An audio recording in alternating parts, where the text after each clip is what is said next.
All right, we made it up here to T-Bone's Archery Dojo. We're here for the Thursday night knockbusters. We're going to have a good time. At first, we decided to come to T-Bone's School of Broadheads. We got a lot of options here. We sure do, actually. And you know, you can look all over the internet and all over social media, and you can't hardly find anything people talking about different types of broadheads, can you? No, nothing. There's no information. None. I mean, none whatsoever. There's no, you know, you're bad, you're good, you're bad, you're good. There's just a plethora of information out there. Yeah. I don't know if it's all good or all bad, but there's so much out there. Well, I was totally being sarcastic, you know that, but no, there's a bunch of different types of broadheads. There's you know, we got weights, we got FOC. There's a lot of things to talk about. And at the end of the day, I'm going to say it a few times throughout us having this chit chat. There's no telling how many things we're going to talk about, but no matter what broadhead you choose, no matter what weight, accuracy is always going to win. You got to put it where it counts. So at the end of the day, whatever you have most confidence with and whatever you can do the most accurately, I'm going to lean towards that's what you need to shoot with. But if you want to split a bunch more hairs, we're going to go over a bunch of different things here to let you know, pros and cons wise, what might be the best broadhead for your choice and the game that you're going to go after, and or maybe the weights and or FOC that would work best for that. Yeah, for sure. I mean, we got a lot of options here, and there's a lot of options on the market, and I would say that in today's time, they're probably made of the best materials ever that we've seen. And so hopefully after watching this video, it'll help you kind of narrow down what broadhead you want to run for your situation, particularly in 2025. So there's hundreds and hundreds of different types of broadheads, but we'll narrow it down into a few categories. But there's all different types of brands, and again, accuracy is always going to win. So I thought what we would do is we could just go down through different types. Like I'll basically show you which types are which. So we'll start right here. Let's start with a single bevel. We'll just start from one side to the other. This right here is a fixed blade broadhead. It's a 2-blade broadhead, and it's a single bevel.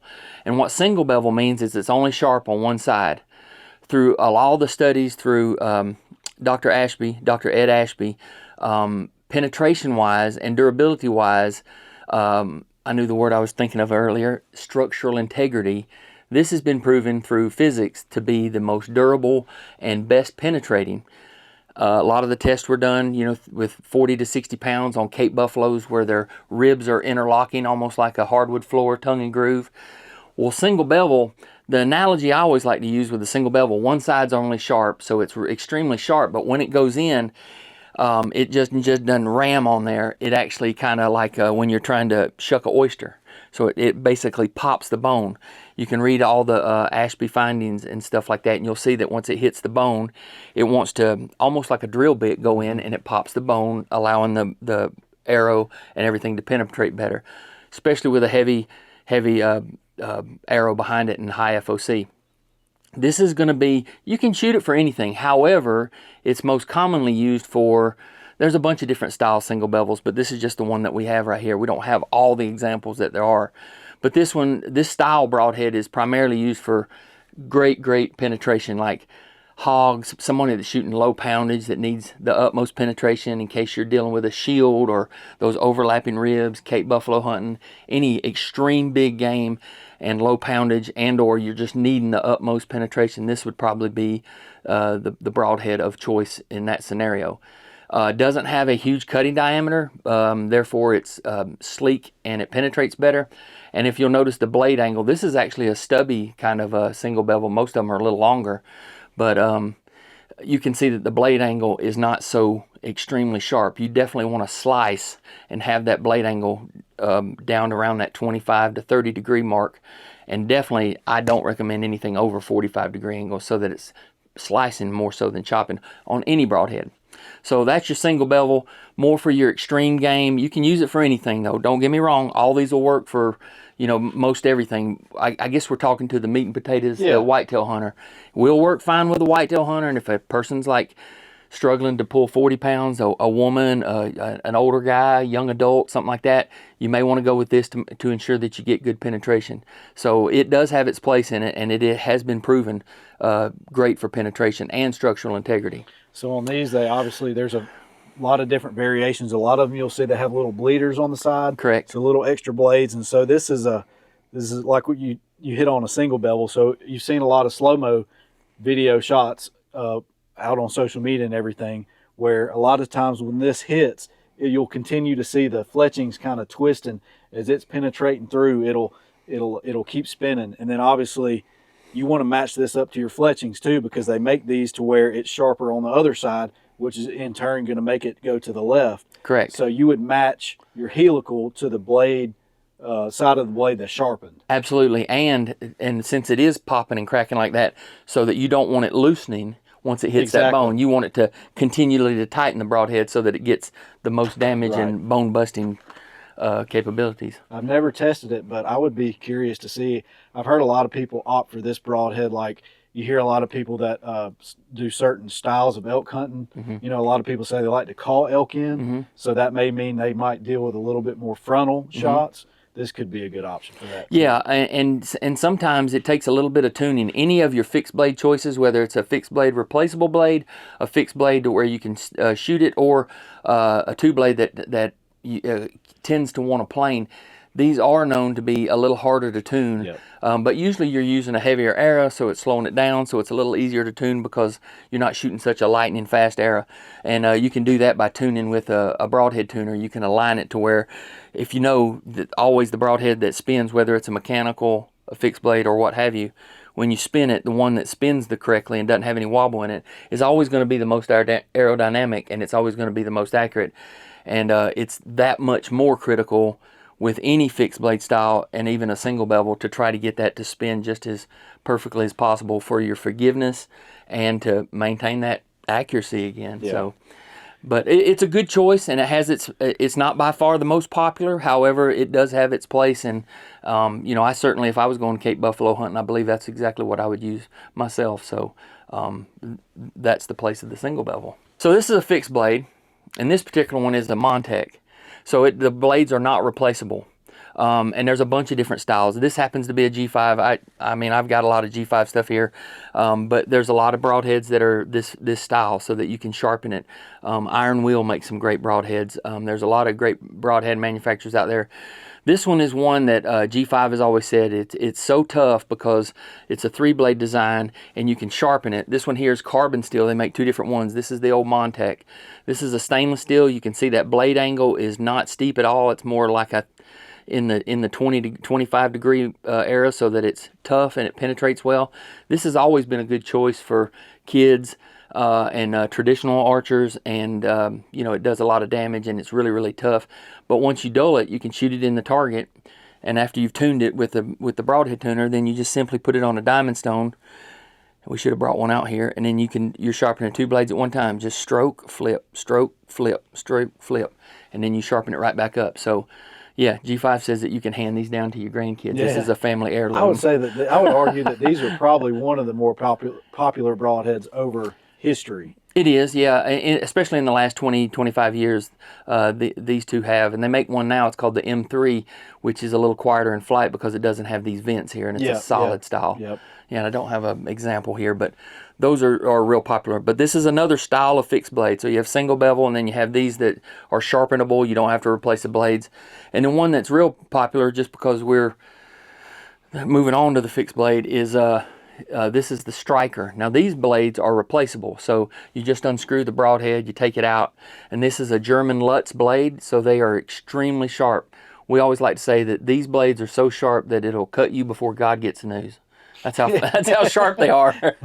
So this Striker, it has a little steeper blade design, but we're still under that 40-degree angle, so we got good penetration.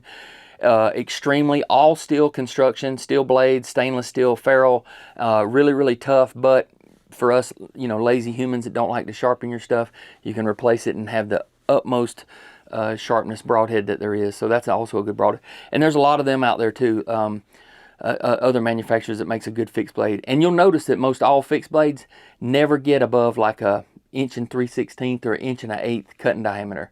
They're all around that 1 3/16 and less, because once you start expanding this, of course, that's not going to fly as good as like your field point. Yeah, you're basically kind of, you could consider this to be fletchings on the front of your arrow, essentially small fletchings. That's exactly right. It's the leading part, and it's doing a lot of steering, and it takes a real strong, if it's not tuned and your bow's not tuned and the arrow's not tuned, then it takes an extremely a lot amount of helical to correct all that. So we definitely and this is all we had. You know, I mean, a lot of you folks that are tuning in looking at this stuff, there was no mechanical broadheads, and there was no, this is what we had to deal with. And we would get so frustrated all summer long. We would shoot you know, field points and, you know, hitting tennis ball every time at 40 yards, and then you 2 weeks before season you screw on your broadheads to practice with, you shoot them into the target, and you know, you're barely hitting an 8-inch pie plate, even though the bow is tuned, and your confidence just goes into the tank. So that's when we started tuning these broadheads, aligning the broadhead, and it really helped the group. To say that it's field point accurate, I don't know that we could get them that tight, but we got them. It helped a whole lot. But you know, 20-something years ago, then mechanicals came along, and by far, mechanicals are the most popular. For your meat and potatoes, deer, mule deer, and elk, things like that. While we're still on the fixed blade broadhead, I would say through my testing, which is obviously he's got more archery knowledge, he's forgotten more stuff than I could ever know, but in my testing, which I really spent last year heavily testing these, hunting with them, shooting them at targets, I would say for getting these things, well, for getting them to fly the best, I've had more luck using a higher profile vane versus something long. So obviously, like with tack vanes, some of the AAE vanes over the last few years, they've gotten, you know, because the Blazers were probably the most popular vane. Yeah. And so it's gone from those short, high profile to longer, shorter.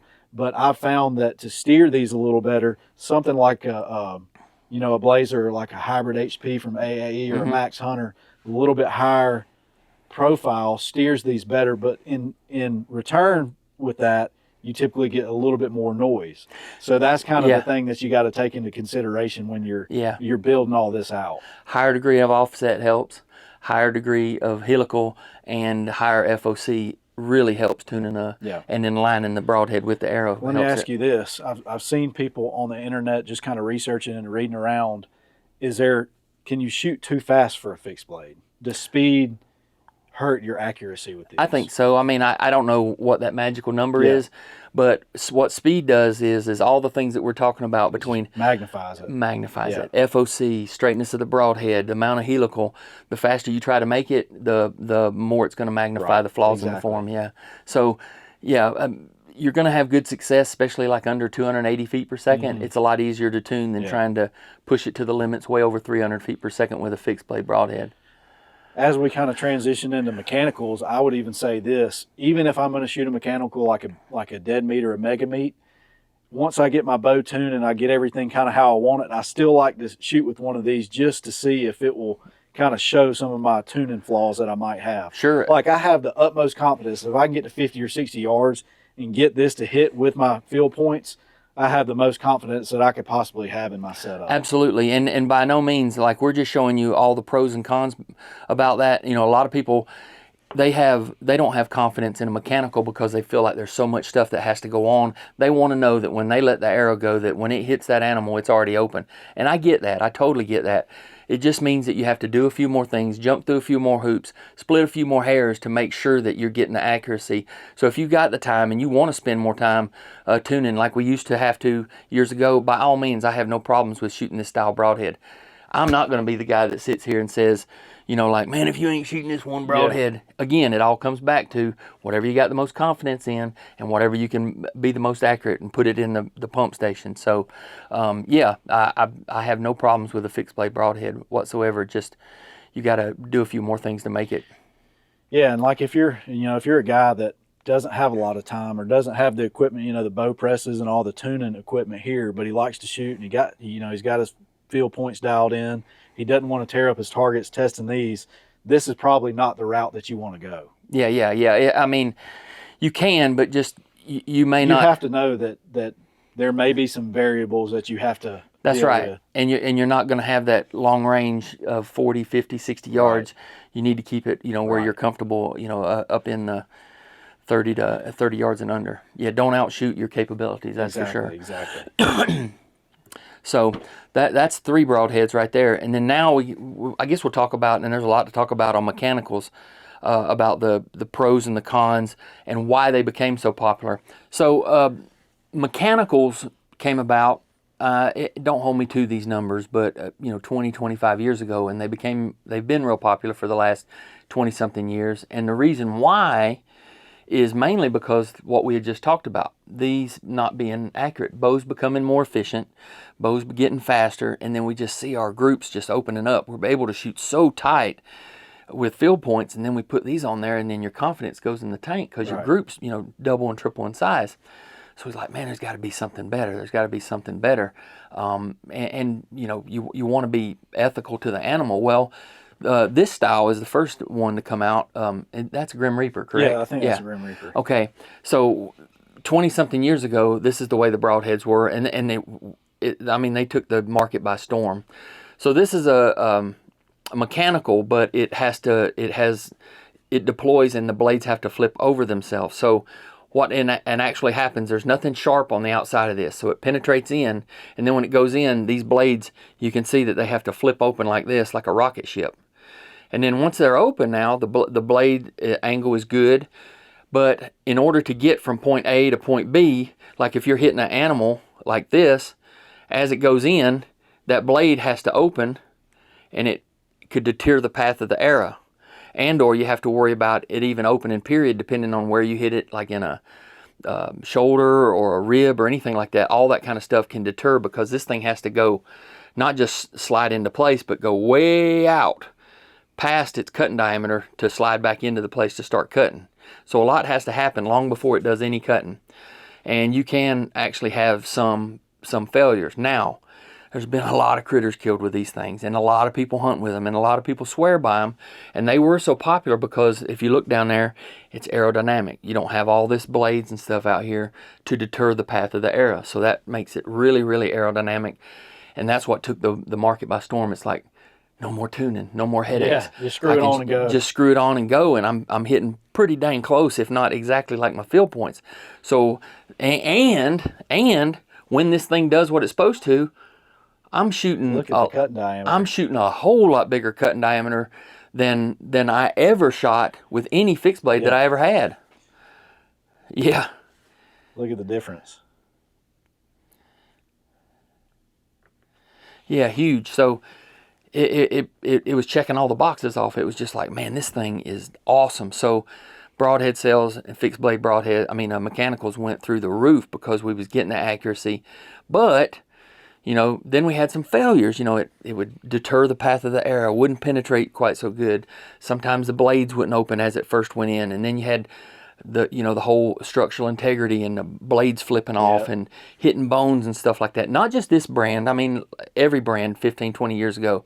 And just like archery equipment has its, innovations, and it's gotten better and better and better each year. So I am not, of all these broadheads, I'm not saying it's a definite no, but this would be probably the last style of broadhead that I would shoot personally. Not to say you can't kill deer with them, it's just I'm a pro and con type of guy. Yeah. There's a lot of cons with this. And if you've got 200 and something different other choices, there's a lot of the better options in my opinion. So this would be the one, this style, the fold over itself, is not one that I would choose just because of the things that could happen. Right. But don't get me wrong, if I was on a deserted island on Survivor and it was that and a rock, I'm going to take that for sure, yeah. Well, the thing that kind of deters me from this is simply me having a short draw length, which I have up my poundage to get my kinetic energy up, but just the amount of energy that it takes to get these to open. Good point. I didn't mention that, but yeah, you're right. It just takes so much to get, and I've seen these pass through plenty of animals, yeah, but we're talking averages here. That's right. We're talking averages, and on average, this, out of all these that we're looking at, would take definitely the most kinetic energy to open and pass through. That's correct. Yeah, it would kill that potentially if you hit it in a bad spot, for sure. Yep. So that brings us to the mechanicals, and there's a bunch of different ones, which is a rear deploying. There's a lot of different brands. There's probably 5 or 6 or 7 that I know of that are rear deploying that have probably are 80% of all broadhead sales, just because of those. You're talking about the Severs, you're talking about the Rages, of course, the Kill Zone from NAP, the Beast broadhead, it's a rear deploying spring-loaded broadhead. And then one that's is my favorite, this is a G5 Mega Meat. And the accolades for this are a lot of different things, meaning like it's real aerodynamic. Okay, and this is a rear deploying, so what happens is the blades slide into place. It's all steel. Another positive thing I like about this style of mechanical is the blades are exposed. So let's just say, absolute worst case scenario, these were super glued, welded shut. You're still nearly about the same cut diameter as that. Yep. Longer blades, and you're still potentially going to kill the deer if it was a catastrophic wouldn't open. But it's gonna open. It's basically a fail-safe thing. When it does open, so it flies aerodynamically. I'll close it back up. It flies aerodynamically, so it's very, very close to the same accuracy as your field points. They even make these BMPs, which is a ballistic match point, which aerodynamically flies like these, so that you can practice with them and not have to practice with these. They hit very close to standard field points. So it's very aerodynamic. It keeps your confidence and it keeps your accuracy up at long distance. And then when it gets into the animal, all it does is deploy, slides back into place. You're looking at a 41-degree angle blade design. It's a slicing style cut, but you're looking at 3 blades. That's a 2-inch cut. I don't know if I can hold them out, but you're looking at 3 blades, and that's a 2-inch cut. Huge hole, absolute huge hole. A lot of your other broadheads are 2 blades, whereas we're getting 33% more cutting because you got an extra blade that's doing slicing, and that's massive hemorrhaging, that's massive blood loss, and that's going to be a quicker recovery. A lot of people say, well, you know, you got any type of mechanical, you got flimsy blades, so it's not going to penetrate as well, or it's going to, you know, deflect or have a problem if you hit the shoulder. My thoughts on that is you're absolutely right. This will not penetrate through a shoulder as good as that. Yeah. No way, no how. Right. But if you're aiming at your shoulder and you hit the shoulder, you got problems anyway. All right, that you got 2 sides of a broad-sided deer. This side you got the shoulder. This one's going to help you out better. Okay, and then on this side you got guts. Yep. And this one's going to help you out better because it's an extra blade and it's a whole lot bigger cut in diameter. Now we don't aim for either one of them, but in the human era, what we're doing with all this is we're setting this up for our misses anyway. Yeah, and it's going to happen between a live animal ducking and diving and taking a step, and you know, us getting buck fever and having a little epidemic fit up there. You're going to have some problems, but I know that 50% of a bad shot is to the right in the guts. This one's going to help me more so than this one. And then even if you hit where you're supposed to, and I know that I can hit where I'm supposed to with this one because it's aerodynamic, right. It's tuned, and it's more accurate. And again, like we talked about, accuracy wins. So I'm more accurate with this, and then when it does get there, short of hitting the shoulder absolutely dead center, I'm going to have a higher percentage of recovering my game. So again, we're going through the pros and cons. I just check off so many boxes. This ain't for a Cape Buffalo, you know, by no means, but we're talking the meat and potatoes, the bread and butter, your deer, your antelope, your mule deer, your, you know, smaller style hogs, your elk. I mean, if you're pulling enough poundage in a heavy enough era, you know, 500 grains and 70 pounds plus, I would shoot it at a moose, no problem whatsoever. So, and another thing that they make is, you know, this by far, you know, if you're developing enough kinetic energy, but let's just say you're only shooting 60 pounds or 55 pounds and you want to shoot a mechanical, well, then you can go to this one, which is the dead meat, and it's its little brother. It's the same design, except it's an 1.5 inch cut, so it's going to penetrate. It's going to penetrate well, and it's got the same fillet style blades. It's a 3-blade broadhead, but it's an 1.5 inch cut, so therefore lower kinetic energy, could penetrate as well. So that's an excellent choice for a elk for somebody in that 65 pound range. So basically you're looking at the same exact design, except for bigger cut, maybe takes a little bit more kinetic energy, let's say, to get a pass through. Mm-hmm. If that's, you know, going to be a problem, you just go to the little brother right here. You have basically a smaller cut, but you have all the same construction, same attributes. Accuracy, structural integrity, and the biggest thing is the accuracy. So our guy behind the camera, he won't shoot anything else. Yeah, they've killed a lot of critters, and you know, I am a little partial, but there's great broadheads out there. Like I said, you know, any of those rear deploying broadheads, I totally you know, recommend. I'm a little more partial to this one, but yeah, we've been real pleased. I mean, as far as feedback in the field and stuff like that, yeah, you might get a bent blade or whatever, but if it goes completely through the animal and it's on the other side, it's done its job. Even if you're missing a blade, you still got 2 other giant blades. That's right, and it's done its job. Yeah. You know, it's done its job. So, yeah, rear deploying broadheads, mechanicals are by far the most popular.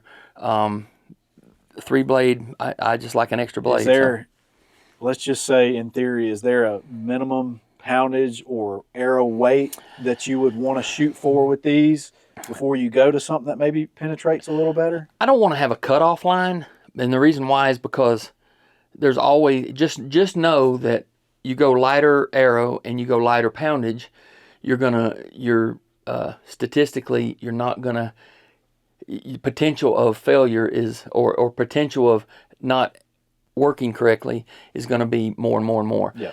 I would say, anywhere between, I don't like shooting less than a 450 grain arrow, but 400 grain arrow and 65 pounds, 60 pounds, I would be fine with that for a whitetail deer. And that's most bow hunters Exactly. across the board. Exactly. Yeah, I would get a little more concerned if I was under 60 pounds. That definitely I'd go to the dead meat over the mega meat if you're going to be under 60 pounds. And then, but for the meat and potatoes of the guys that are shooting, say, 65 pounds and a 450 grain arrow, any of these broadheads will work fine for you. This may not be a broadhead specific, but we're talking FOC. Yeah. What do you like? Is there a right number? Because I think the thing now is, like, even in the last year, like, we have so many more options than we used to. Because I think when you get on and you're looking at all the forums and people doing all these videos on FOC, people always automatically think when you have high FOC that leads to a super heavy arrow. Well, now it doesn't. Now we have like Victory Arrow. I think the new Victory that they have out, the HLR is like a 8.4, maybe 8.2 or something, super low GPI. Yep. So in turn you can add front weight without making your arrow too heavy overall. Absolutely, yeah, and that's. So is there a perfect number? I personally I wouldn't go less than 13 for a FOC. I like to have FOC 13 or more. It does make more forgiving. It is better in the wind. I mean, there are a lot of accolades and pros too why you shoot a heavier FOC. I like personally between like 15 and about 19. Okay. Personally, that's me personally, and that's the good thing about it. I was going to go back, give you a history lesson. Back in the day, we didn't have interchangeable inserts or ways to do that. What we had is you had heavier broadheads. I mean, we had broadheads that started at 75, 65, 75, 85, 100, 125. And we know now that 95% of all broadheads, the engineering and the innovations go to 100 grain. Right. So the great thing about this is we've got some really great component systems. For years, arrow manufacturers, and I'm crapping on all of them, so they would build these nice arrows and nice knock system and everything aligned, and then they'd put you a 15-cent insert in there, so it wouldn't be aligned. That's why we had to have this so that we could tune it. And this is the most important part between you and that critter. So when that broadhead hits, the broadhead, the insert, and then the shaft, all that if you don't have solid structural integrity and straightness, then you're going to have failure in accuracy and penetration. Right. So now, thank goodness, we've got great inserts and or components. And something that I highly recommend now is for structural integrity, and you're building FOC, so you're checking a lot of boxes off, is these are ethics components. However, there's a lot of other companies that are making these Day 6 iron wheel. But this is you can get aluminum, steel. You got so many different choices of how to build your FOC up and not change your broadhead. Right. They make, I think, Ethics makes even inserts that you can clip off the weight on the back end if you want to go, less. You can. That's correct. By 10 grain increments or something. 5 grain increments, and then you can add weight to them. Even the manufacturers are doing that, so you can screw in weights. You can put weights to the back so that you can fine tune the overall weight of your arrow, and you're putting that weight, like you had said. You got a light grains per inch, so then you can build it the way you want to. Say like, man, I'd like to shoot a little heavier arrow, but rather than shooting a heavier arrow, I'll just put it in the front. So then I'm increasing my FOC too. So now we're adding weight with the lighted inserts. The lighted nocks. We're adding wraps. We're adding these vanes, and that all offsets good FOC. You can offset that now with overall like GPI, but add that weight to the front and still not be too heavy. Correct, correct. So you have a long insert, which increases the static spine, which you're going to need that because if the charts and stuff say you need a 300 grain, you go to adding a lot of weight and it breaks that spine down, you're going to need a stiffer arrow. Right. So you want to shoot as absolutely the shortest, because the shortest arrow that you can, without being dangerous, of course, the shortest arrow you can increases your FOC automatically. It decreases the overall weight of the arrow, and then you can build that back with heavier components. And then you have a stainless steel outsert that caps over this. Now, a lot of people say like, well, I just don't want all that weight up there. Well, that does a lot more than what you think. So if you put that on there, which is actually, since we're mostly shooting carbon arrows now, is you have this carbon to the aluminum. So if you've shot just a straight insert in there, whenever you hit that something hard with a broadhead, it wants to blow out the side, meaning like where that meets, that broadhead and that insert can blow out the side, and then you have failure. So this is the weakest link to the whole broadhead, depending if you're hitting something bad. So we're going to cap that off with a stainless steel outsert, and then we're going to screw the broadhead in there. So we've done several things. We've increased the whole weight of the FOC in the front of the arrow. We've made ourselves a more forgiving arrow, and then we've increased the structural integrity because we cannot have a blowout on the side. Because this sleeve right here is totally encapsulating that carbon. So in theory, it can't. I mean, it would have to blow this sleeve out before it would have to break back where the base of the insert is. Right. It would have to break back there, and that's going to take a lot of force. So so we're checking off way more boxes, more weight, increasing the structural integrity, stainless steel. So we're very lucky that the innovations have been poured into the arrows to where we can, just like you're trying to hand dial in a projectile and a cartridge for your gun. We're doing that now. Now we got the components to do so. So we're in a good time, actually. It's confusing, but hopefully this right here will help you. And don't get so caught up in this. Just get you a good flying arrow that's the correct spine, your bow's tuned, and the most important thing is shoot. Yeah, practice. Practice it. Yeah, just get out there and become one with your bow so that you know what's going on with it and you've got a good forgiving setup. So, and that all comes back to what we talked about. Accuracy always wins. That's right. You could take a field point. You could take this BMP. You put it through his heart, he's gonna croak. Yeah. But we've got all this stuff to help us because we fail as humans. That's the thing. We're setting ourselves up for the bad shots. That's what all this is. If every single time we made a perfect shot, or if every time you said, hey, I know I shoot a deer in the shoulder from time to time on accident, maybe this is something you go with. Maybe this is something you go with. If I was like, hey, I always pull off and shoot, back in the guts, this is something you're going to want to use, but we don't know. No. We don't know where we're going to miss. No. So that's what we're setting ourselves up for here. Yeah, and then basing your choice off of all the choices that there are, and you're educating yourself, those things are helping you as far as your confidence, and then confidence helps you become more accurate and helps you be more accurate because you got complete confidence in your setup. So, man, we've covered it. Hopefully they learned something. I just graduated from T-Bone's Broadhead School. Please. Yep. I think that covers it. Well, thank y'all for tuning into the video. Drop a comment. We'd love to hear what your thoughts are, what your setup going to be going into 2025 bow season. I know I still don't know what I'm going to shoot. Yeah. I like a lot of different options. I'm the kind of person that I may shoot a broadhead with one deer and then I'm going to another one because I like to test everything. Oh, yeah. I'm a big tinker. Yeah, that's why we call this the dojo. It's like the Mad Hatter laboratory down here. So we're always playing and farting around with stuff. But the biggest thing, accuracy. Whatever one you choose, practice to where you're good and you put it where it counts. Thank y'all for tuning in. Hopefully you learned something here. We'll catch y'all on the next one.